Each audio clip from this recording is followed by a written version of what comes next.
Welcome to Truth Report. I'm Alex Truth, and tonight we're pulling back the curtain on one of the most enigmatic military-industrial projects to emerge from China in the last decade. It's called Nantianmen, the Southern Celestial Gate, and depending on who you ask, it's either an elaborate science fiction marketing campaign or a glimpse into the future of aerial warfare. The line between fiction and reality has never been more deliberately blurred. I'm Maya Clarity, and Alex, what makes this story so compelling is precisely that ambiguity. We're talking about a project launched in 2017 by a subsidiary of the Aviation Industry Corporation of China, one of the largest state-owned defense contractors on the planet. They claim it's an intellectual property venture, a creative storytelling platform. But when a weapons manufacturer starts telling stories about futuristic combat systems, we should probably pay very close attention to the narrative. Exactly right. And that's what we're going to do tonight. We're going to dissect this project piece by piece, examine the technology they're showcasing, identify who benefits from this kind of strategic ambiguity, and connect it to the broader patterns of how modern superpowers project military power in the information age. This isn't just about drones and hypersonic aircraft. This is about the weaponization of imagination itself. Before we dive in, let's set the stage.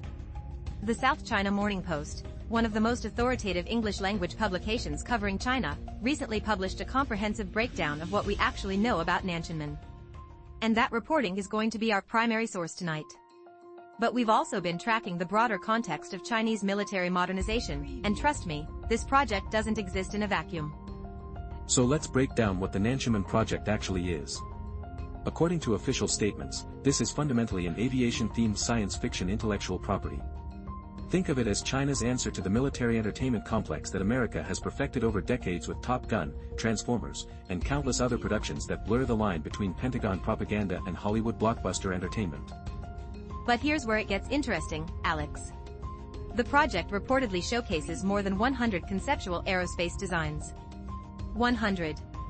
These aren't just artists' fantasies sketched on napkins. These are detailed technical concepts emerging from the research and development ecosystem of one of the world's most advanced aerospace corporations. When AVIC shows you a futuristic aircraft, they have the engineering capability to actually build it. And that's the key insight that most coverage of this story misses entirely. AVIC isn't some Hollywood studio dreaming up spaceships for entertainment value. This is the parent company that produces China's fifth-generation stealth fighters, the J-20 and J-35. They manufacture strategic bombers, transport aircraft, drones, and helicopters that equip one of the world's largest militaries. When they show you a concept, it's not science fiction. It's a roadmap. Let's talk about the timing, because 2017 is not an arbitrary launch date. That year marked a significant inflection point in US-China relations and in China's own military modernization trajectory.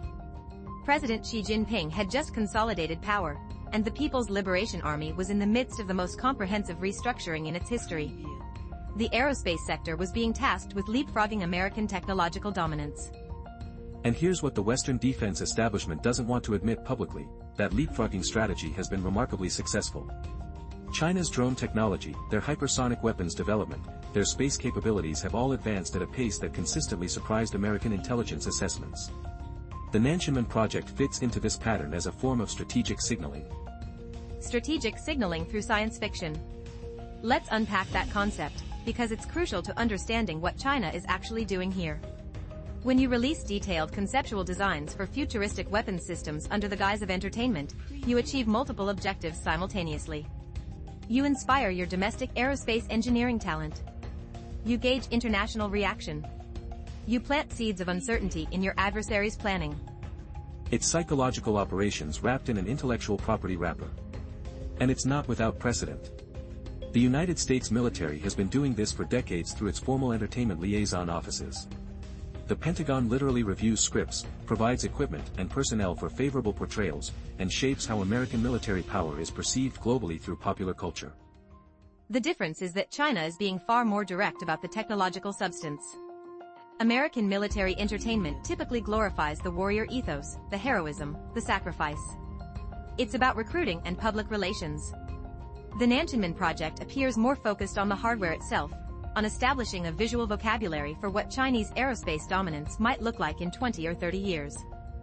Now let's examine what we know about the specific technologies being showcased in this project. Reports indicate that the conceptual designs span the full spectrum of aerospace warfare. We're talking about advanced unmanned combat systems, next-generation stealth platforms, hypersonic vehicles, and reportedly concepts that push into what can only be described as science fiction territory, perhaps orbital combat systems. And this is where we need to be careful about the information warfare dimension. Some of these concepts may be pure fantasy, designed to mislead foreign intelligence analysts and waste adversary resources chasing phantom capabilities. Others may be closer to reality than anyone outside of Chinese defense circles realizes.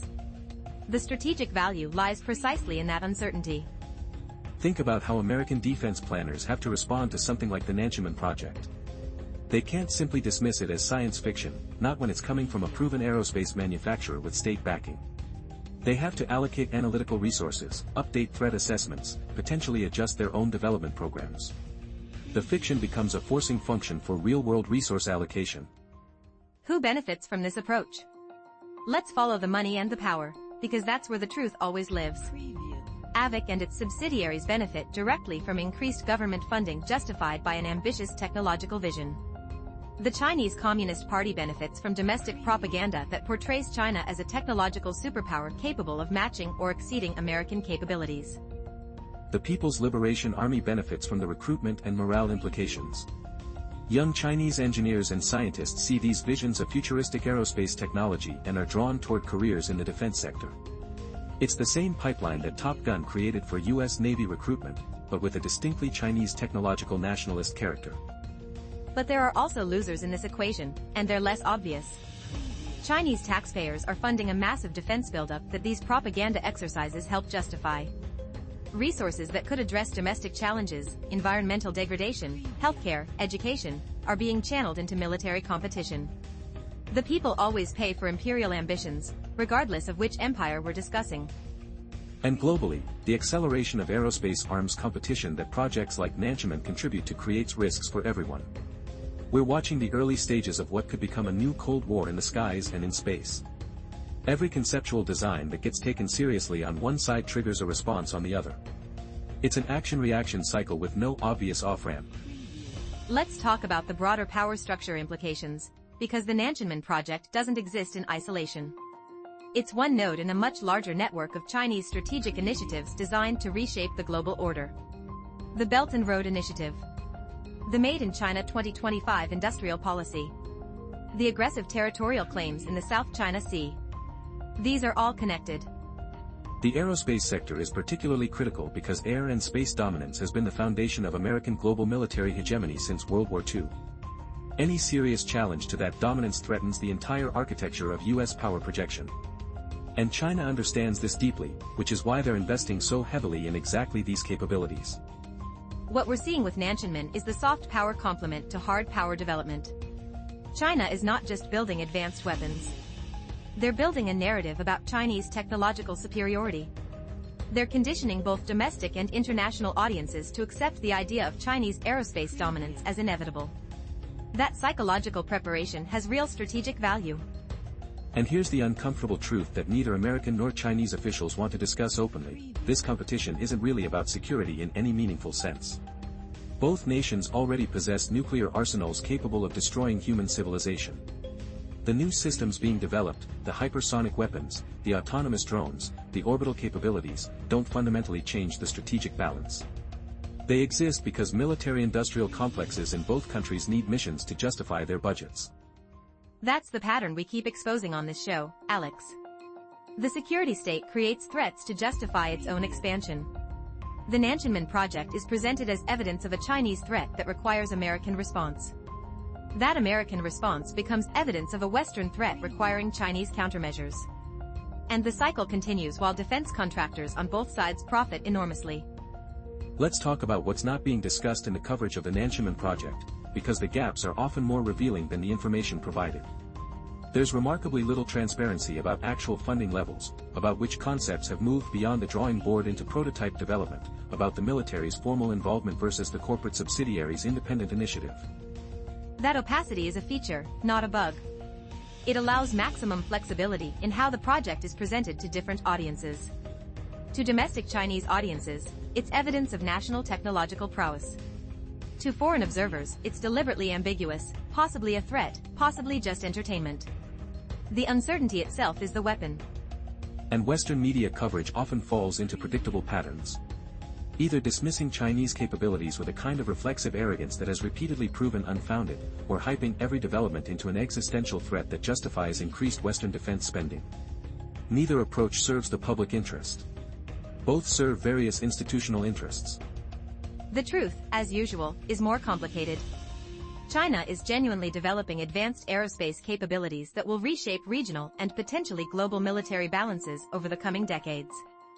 The Nantianmen Project is part of how they're building public support for that investment and conditioning international perception. But the specific technologies showcased may or may not reflect actual development priorities. What we can say with confidence is that the Chinese leadership has made a strategic decision to compete directly with the United States in advanced aerospace technology. They're willing to invest enormous resources over long time horizons. They're developing both the technical capabilities and the propaganda infrastructure to support that competition. The Nantianmen Project serves the propaganda function. And that should concern anyone who cares about peace and stability, not because of the specific capabilities being developed, but because of what this competition represents. We're watching two nuclear-armed superpowers convince themselves and their publics that the other is an existential threat requiring unlimited military preparation. That path leads nowhere good. The synthesis here is troubling.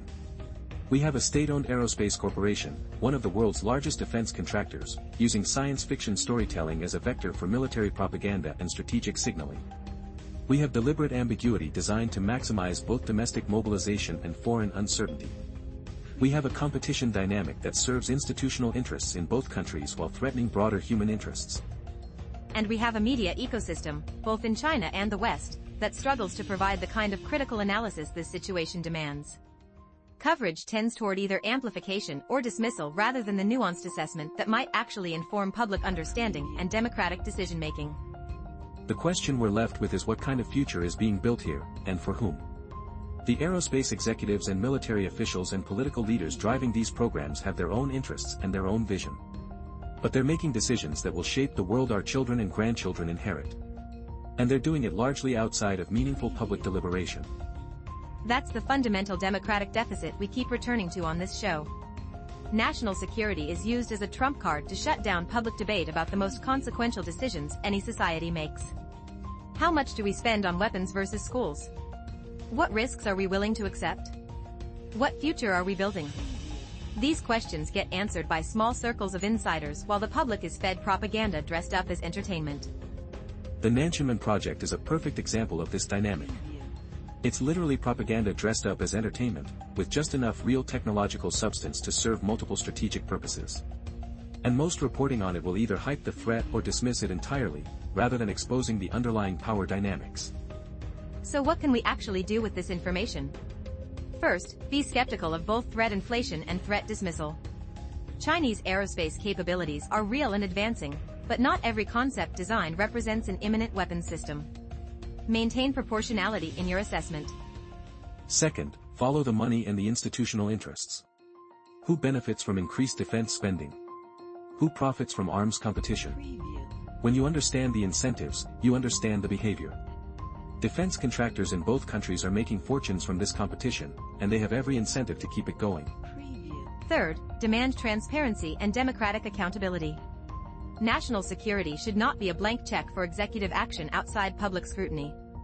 The decisions being made about aerospace competition will shape the 21st century. Citizens have both the right and the responsibility to participate in those decisions. And fourth, remember that there are alternatives. The resources being poured into military competition could address climate change, pandemic preparedness, poverty, education. The choice to prioritize weapons over human welfare is a choice, not an inevitability. Different choices are possible if we demand them. The Nantianmen Project represents one possible future, a world of intensifying military competition, arms races in new domains, ever more sophisticated weapons of destruction. But that's not the only future available. We can choose cooperation over competition, human security over military security, transparency over strategic ambiguity. Those choices require an informed and engaged public, which is why we do this show. The powerful prefer that you remain confused, distracted, overwhelmed by the complexity. They prefer that you accept their framing of threats and solutions.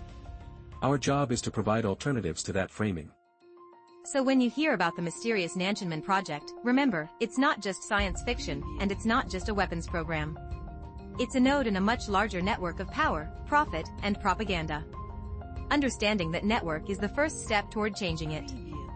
That's our report for tonight. The Southern Celestial Gate may be dressed up in the language of imagination and storytelling, but the implications are as real as the steel and composite materials in China's existing military aircraft. When a weapons manufacturer tells you stories about the future, they're also building it. I'm Maya Clarity. The truth requires not just facts, but context, and the willingness to follow power wherever it leads. Tonight it led us to the intersection of entertainment and empire, fiction and force. Stay curious, stay skeptical, and stay engaged. I'm Alex Truth. Until next time, keep demanding answers to the questions they don't want you to ask. The future is not decided by the powerful alone. It's decided by all of us, but only if we choose to participate. See you next time on Truth Report. Stay informed. Stay vigilant. And never forget that the stories we're told serve someone's interests. Our job is to figure out whose.